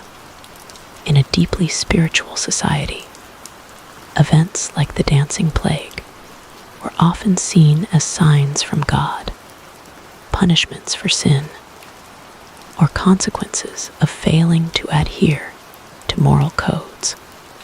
Shrines to Saint Vitus became centers of pilgrimage as people sought divine intervention or understanding. Clergy performed rituals, prayers, and blessings in attempts to restore normalcy. These interventions, while well-intentioned, reveal another dimension of the event: how belief, ritual, and social cohesion interact to influence behavior. Faith was both a framework for interpreting chaos and a tool for attempting to guide it. But beyond science and religion lies the intangible, the emotional and cultural echo of the event. The dancing plague became a story whispered across generations, embedded in folklore, poetry, and cautionary tales. It was a reminder of the limits of human control, the unpredictability of collective behavior, and the profound effect of shared experience. Communities remember trauma differently than individuals, and in Strasbourg, the city's memory of 1518 persisted not only in written records, but in the very way people perceived and navigated social pressures. The story also raises questions about vulnerability. Who was most affected and why?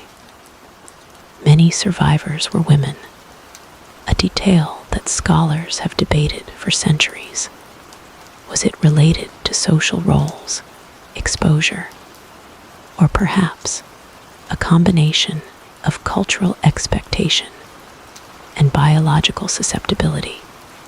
Perhaps women, already carrying the burdens of household, family, and social obligations, were more exposed to stressors that amplified susceptibility, or perhaps they were more visible to observers, making their compulsion more widely recorded.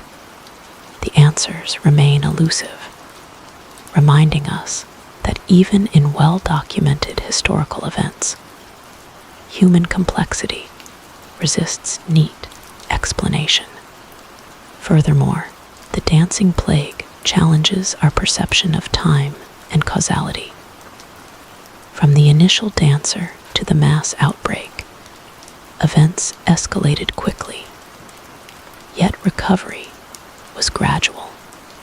Those who survived carried both physical scars and psychological imprints. Strasbourg itself learned to live with the memory, a city forever marked by the intersection of human fragility and social force. The event became a case study for understanding collective human behavior, a precursor to modern theories of social contagion, crowd psychology, and psychosomatic phenomena. Perhaps most haunting is the notion that such an event could happen again in some form, under the right conditions. The human mind and body remain susceptible to stress, fear, and social influence.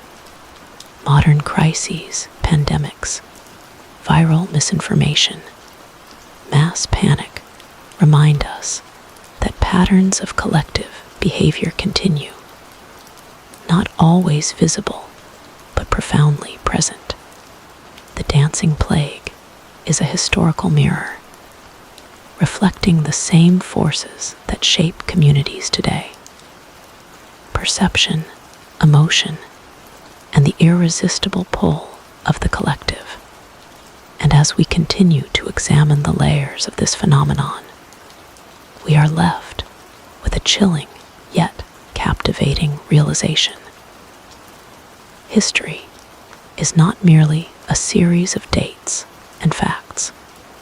It is a record of experience, of human vulnerability, of what happens when invisible forces, whether psychological, social, or environmental, align in ways that ordinary perception cannot fully grasp.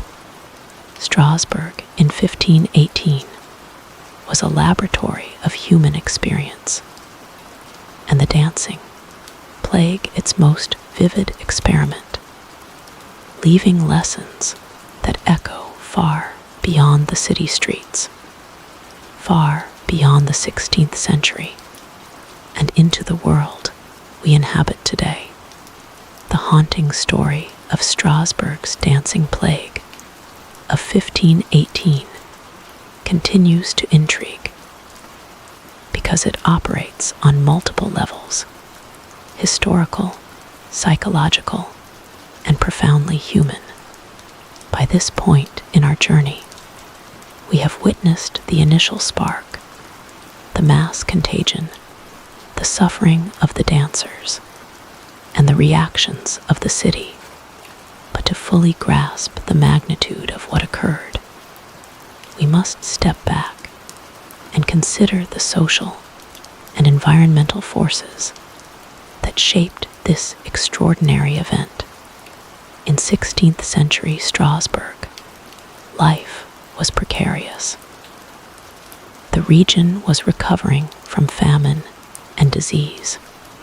Food scarcity, poor harvests, and economic instability created stressors that were constant, unrelenting, and invisible to the casual observer.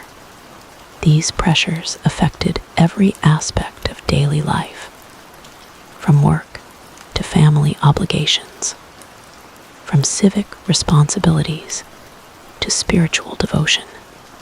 Individuals were under strain, but the strain was shared, communal, like a heavy weight pressing down on the population as a whole. It is within this context that Frau Troffea first began to dance.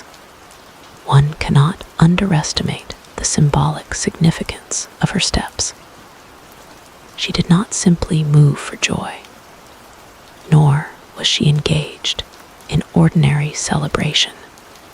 Her body became the vessel through which the pressures of the city were expressed. The compulsion she experienced was intensely physical, painfully visible, and emotionally charged. When others joined, whether out of empathy, fear, or some unnameable urge, they were participating in a shared catharsis, a release of tension that no words or ritual could contain. The city's response was a mix of fear, practical intervention, and spiritual interpretation. City officials were perplexed. Physicians were divided, some attributing the phenomenon to hot blood or imbalances of the humors, others urging isolation or distraction. Religious authorities framed it as divine punishment, sending parishioners to the shrine of Saint Vitus, hoping that ritual and devotion could counteract what science could not explain. Yet all interventions had limited effect. The dancing continued day after day in relentless motion, exhausting the bodies of those caught in its grip. One of the most striking features of this event is the visible interplay between individual and collective experience. Each dancer was acting alone in terms of personal agency, yet entirely part of a group phenomenon that none could control. The spread of behavior is now recognized in modern psychology as social contagion. The idea that emotions, stress responses, or behaviors can be transmitted across individuals within a group. But in 1518, there was no terminology, no conceptual framework, only observation. A woman dancing, a neighbor joining, then another. And soon, the streets were filled with people in motion, each feeding the momentum of the others. The physical toll was devastating. Historical records suggest that dancers suffered from cramps, fainting, and exhaustion. Some reportedly died from strokes or heart attacks induced by prolonged exertion. Yet amidst the pain, there was a strange persistence, almost defiance, as if the body itself had been commandeered by an outside force, a collective energy that could not be resisted. This is a key element of the dancing plague's fascination. The tension between autonomy and compulsion, between what the mind intends and what the body does. As the phenomenon continued, observers must have felt a mix of terror and awe. Imagine walking through Strasbourg at the height of the plague. Streets packed with thrashing figures, the sound of footsteps relentless and uneven, the cries of suffering, and the rhythm of movement creating a soundscape, both chaotic and hypnotic. There was fear that the plague might touch anyone, an anxiety amplified by the inability to stop it. And the psychological ripple extended beyond the dancers themselves. Fear spread through the population almost as fast as the dancing, demonstrating how observation alone can influence behavior. The legacy of the dancing plague reaches far beyond Strasbourg. Scholars have drawn parallels to other historical episodes of mass hysteria. From the laughing epidemics of later centuries to the psychosomatic outbreaks observed in schools and workplaces, these events underscore a universal principle. Human behavior is deeply social. We are influenced not only by our circumstances, but by the emotional states of those around us. And under the right conditions, stress, observation, collective pressure, these influences can spiral into extraordinary phenomena. Yet the dancing plague also challenges us to consider the role of memory and storytelling. Over the centuries, Strasbourg's tale has been passed down, retold in historical texts, psychology studies, and popular media, each retelling layers interpretation atop fact, blending reality and legend. This process reflects the way humans process trauma, not merely as events, but but as narratives imbued with lessons, warnings, and cultural meaning. The Dancing Plague is preserved not only as an example of human vulnerability, but as a story of mystery, fear, and fascination that continues to captivate the imagination. Even today, the story resonates because it speaks to the invisible forces shaping human behavior. Modern life may not involve uncontrolled dancing in public squares, but patterns of influence, stress, and social contagion remain deeply relevant. Viral trends, collective panic, mass movements, and even online misinformation reveal the enduring ways in which humans respond to shared pressures. Strasbourg's dancers were bound by their environment, beliefs, and community. So too are we, in ways both visible and hidden, guided by forces that can amplify fear, excitement, or conformity in ways that are often beyond conscious control. And so, as we move toward the final chapter of this story, we are left with a profound question. If an event like the Dancing Plague occurred today, in a world dominated by technology, global communication, and psychological complexity, how would it manifest? Would it take the form of digital contagion, mass emotional surges, or a collective compulsion of a different sort? And more importantly, what does this reflection reveal about the enduring power of shared human experience, the invisible threads connecting mind, body, and society that no amount of science or technology can fully untangle? As the years passed, the Dancing Plague of 1518 settled into memory, a historical anomaly, both terrifying and mesmerizing.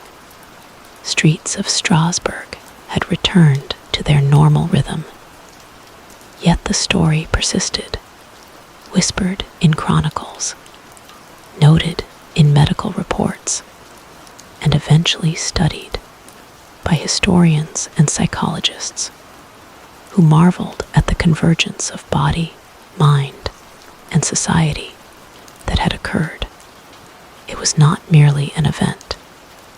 It became a symbol of human vulnerability and the strange, uncontrollable ways that collective energy can manifest. What strikes modern readers most is the intensity and relentlessness of the event. Hundreds of people, women, men, perhaps children, moved day and night, ignoring pain and fatigue. The streets echoed with the sound of pounding feet, cries of exhaustion, and the strange, hypnotic cadence of endless motion. Some accounts suggest that city authorities attempted to intervene by building spaces for dancers to continue safely, almost encouraging them to expend their energy in controlled areas. Others sought spiritual remedies, carrying victims to the shrine of Saint Vitus, hoping that prayer or ritual could counteract the compulsion. Yet these measures could do little to halt the extraordinary force that had taken hold of the population. What happened in Strasbourg defies easy categorization. Was it madness, a medical epidemic, a psychological contagion, or something else entirely? Scholars continue to debate, weighing ergot poisoning against mass hysteria. The pressures of famine against social stress, and the possible influence of belief and superstition on the human psyche. Perhaps the truth lies in the intersection of all these forces, a perfect storm of circumstance and human fragility that no single explanation can fully capture. But beyond the debate, the dancing plague endures because of its human dimension. Each dancer was a person with a life, fears, and dreams, caught in a phenomenon that neither they nor the city could control. They became both spectacle and victim, their bodies transformed into instruments of an invisible force that moved through the streets, unstoppable and inexplicable. The toll was severe. Exhaustion, injury, and death marked the aftermath, and survivors carried with them a memory that would last a lifetime, shaping the culture and psyche of the city itself. The lessons of Strasbourg extend beyond history books. They remind us that humans are not isolated beings, that behavior is contagious, and that social and emotional pressures can produce extraordinary, sometimes destructive outcomes. They challenge our notions of autonomy, revealing the delicate balance between choice and compulsion, reason and instinct, individuality and collective force. And they caution us that even in a modern world, with science, medicine, and rational thought, the invisible threads connecting mind and society remain potent, capable of influencing behavior in subtle but profound ways. In reflecting on the dancing plague, one cannot help but feel a sense of awe. It is a story of chaos and endurance, of fear and fascination, of bodies moving beyond control in response to forces, both internal and external. It is also a story of resilience. The city recovered, life continued, and centuries later, we still study the event, seeking understanding, connection, and insight. The dancers of 1518 may have disappeared from the streets, but they left behind a lesson that transcends time, that human experience is deeply interwoven, that shared stress and emotion can produce effects beyond comprehension, and that history is filled with moments where ordinary life is overtaken by something extraordinary. And so, the dancing plague remains a haunting, unforgettable chapter in the story of humanity. It challenges us to consider not only what happened in a distant city centuries ago, but also what invisible pressures shape us today. It asks us to recognize the delicate balance between control and chaos, the vulnerability of the human mind and body, and the enduring power of collective experience. Strasbourg's dancers are gone, but their rhythm echoes still in our stories, in our understanding of human nature, and in the quiet awareness that some mysteries are not meant to be fully solved, only remembered, reflected upon, and respected.